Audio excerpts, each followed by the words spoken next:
I was jolted awake at 6 a.m. by a bulldozer rumbling in my backyard. A construction crew was carving a trench straight through my property, claiming it was for the HOA's new water pipeline. Here's the twist.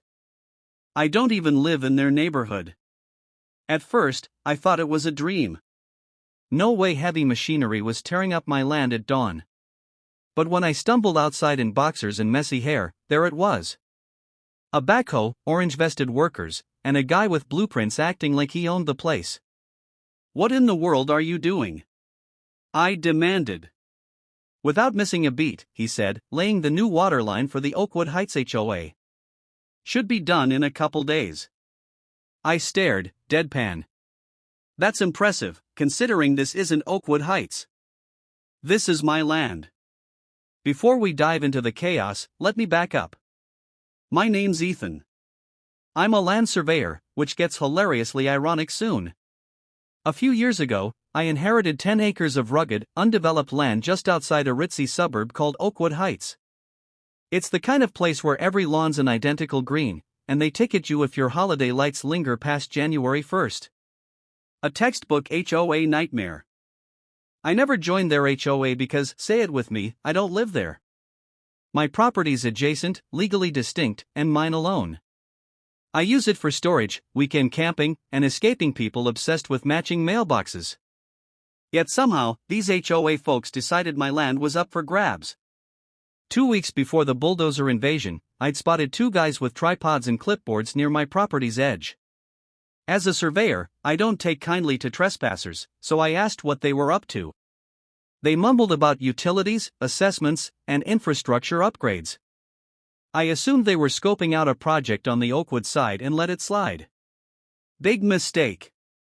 Cut to that morning, and I'm watching an uninvited trench deepen by the minute. I told the foreman to stop everything. His reply? Take it up with the HOA. The nerve. I stared for 5 seconds, then said, "If I dug a pool in your living room, should I tell you to call your landlord?" He shrugged, clearly underpaid to care. That afternoon, Lydia showed up. Every HOA has a Lydia. Flawless hair, a crisp gray suit, and the charm of a tax form. She rolled up in a gleaming SUV, clipboard in hand like she was about to audit me, and said, "We understand there's been some confusion." "I'm not confused," I shot back. "You're building a pipeline through land you don't own." Lydia flashed a smile that screamed, "Novocaine." "Our plans showed this as part of the utility corridor." "A clerical error, I'm sure. We can sort this peacefully." "You mean, like peacefully halting construction and leaving?" I asked. She chuckled. "Let's not overreact. It's just dirt. Hon, you're not using it." Few things ignite fury like being called hon while someone illegally trenches your land. Still, I stayed calm. You don't win by shouting. You win by letting them feel safe right before you yank the rug out. I told Lydia I'd consult my lawyer. She nodded like I was a kid playing grown-up and drove off, smug as ever. She had no clue I was already on the phone. I wasn't just mad. I was curious. As a surveyor, I eat property boundaries for breakfast. I know easements, rights of way, and how doomed you are without legal permission. And I had a trump card. No easement existed on my land. That pipeline was a legal train wreck. For days, I played it cool, letting construction roll while I gathered ammo, deeds, a favor from a county pal, and every line of my inherited title. No right of way. No approval. Nothing. They'd built on pure arrogance. Then I struck gold. The underground water they were tapping ran under my land, and I held senior water rights for the area. Irrelevant until now. But suddenly, everything. I didn't tip off Lydia or the HOA. No letters. No rants. Just a quiet call to the regional water district. While their newsletter crowed about their HOA-owned water pipeline for the community, I filed papers to flip the script. They thought they'd steamroll me and stroll off with a utility. They didn't know I now controlled their water supply. And I was just warming up. Revenge is sweetest when it's cold, precise, and lawyer-approved. After Lydia's smug exit, I built my petty power portfolio, a folder of deeds, water rights, docs, and surveys. If this were a movie, this is the montage where the geek discovers his superpower. I wouldn't just stop them. I'd make them pay for every stolen drop. First, I confirmed no easement, ever. Their Oakwood Heights map was glossy nonsense. County plats showed they trespassed. Someone greenlit this assuming no pushback, and they'd been right until they hit me. Here's the kicker. The aquifer they tapped wasn't random. It was part of a regulated basin, and my inherited rights gave me control. Water starting on my land meant I held the tap they'd hooked their neighborhood to. I met the water district, showed my proof, and asked, if someone builds a pipeline on my land and uses my aquifer without permission, can I cut them off? The answer? A glorious yes. I could block new draws pending review. They'd send a hydrologist to confirm. I left with forms that'd make Lydia sweat. I didn't need to touch the pipeline or sue. Just file papers, let them connect every home, then pull the plug. While I plotted, the HOA bragged in their newsletter a greener Oakwood Heights promised lush lawns and rising property values. I taped it to my fridge like a trophy. They still didn't admit they were on my land. I expected a follow-up, but Lydia must have thought I'd fold. I stayed silent, resisting the urge to fill the trench myself. Patience was key. By late spring, I was ready. The hydrologist verified the illegal access. I filed my complaint and cease and desist with a lawyer's signature. Polite but lethal. I photographed the pipeline for proof. Summer hit hard. Lawns thirsting, sprinklers churning. I submitted the final form, notifying unauthorized users. Within 72 hours, water slowed to a drip.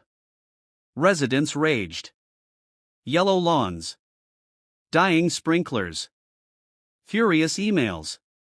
The HOA floundered, calling plumbers and officials to no avail. Then Lydia arrived, less polished. No pearls. Just sunglasses and a fat folder. We need to talk, she said. Oh, now we talk. I sipped coffee on my porch.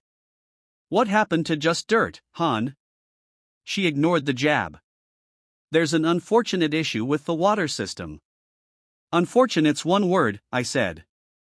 Illegal's another. She claimed a misunderstanding. Outdated maps. Good faith. I let her ramble until she asked, can we settle quietly? I pointed to the trench. That's trespassing. That water's mine. This fine. I showed the cease and desist. $500 a day since you started. Her face paled. I'm reasonable, I added, smiling. I'll sell you access for a price. I didn't mention my backup. A farming co-op with deep pockets, eager to buy. Lydia left, rattled. I knew the HOA faced a costly reckoning. Then Ryan, a resident, showed up. Not mad, but nervous. Half the neighborhood hates you. Half wants your lawyer, he said. I smirked. Fair split.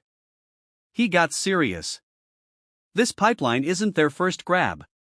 A year ago, they bulldozed a path through the Wilsons' land. Retired folks who took a hush money deal.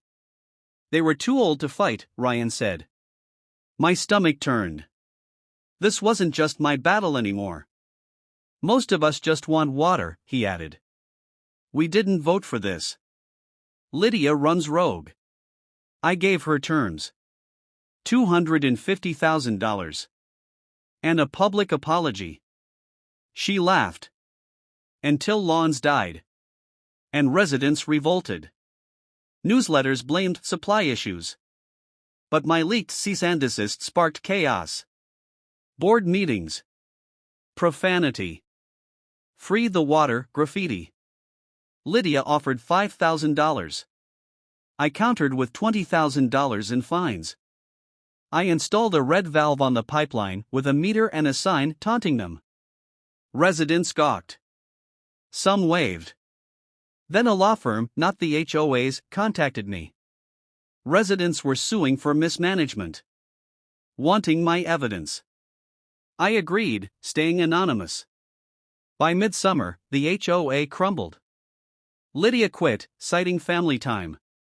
The board begged. What will it take? I stuck to my offer. They paid $250,000. Apologized on video. Mark, the new president, reading stiffly. And agreed to no future builds. I added a plaque. Private property. Water rights enforced. The video stayed online 6 months. I upgraded my land. Solar tanks. A mural of me, thwarting a pipeline. Don't mess with surveyors. The Wilsons spoke out. Others found easement scams. Oakwood's shine faded. Listings dropped. Developers bailed. The water company offered a lucrative lease benefiting farmers, too. Lydia's daughter dropped off cookies. Uneaten. The pipeline stayed. Legally mine. Grass regrew. Residents thanked me. I'd beaten the HOA. With wits. And a valve. Proving. Control comes from knowing your lines. And enforcing them.